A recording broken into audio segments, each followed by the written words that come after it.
1.7 years ago, our fathers brought forth this continent, a new nation,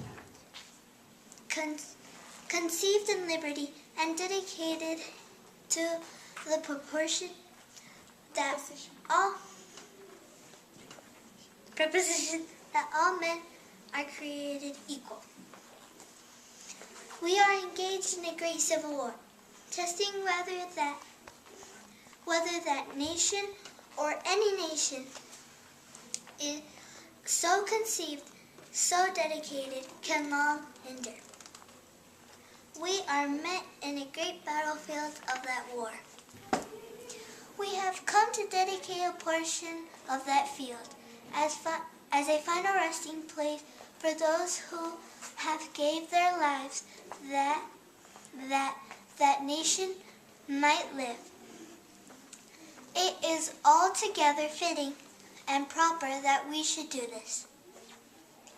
But in a larger sense, we cannot dedicate, we cannot considerate, we cannot hollow this ground. The brave men living and dead who struggled here have concentrated it far about our poor power to add and to detract. The world will little note nor long remember what we say here, but it can never forget what they did here. It is for us the living rather to dedicate here to the unfinished work which they who fought here have thus for so nobly advanced. It is rather for us to be here to dedicate to great risk remaining before us.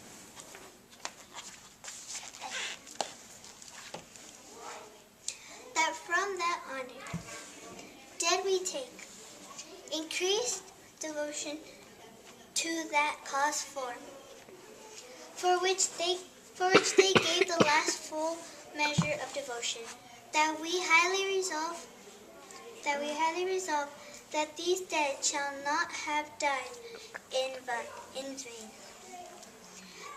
that this nation under God shall have new birth of freedom, and that government of the people, by the people, for the people, shall not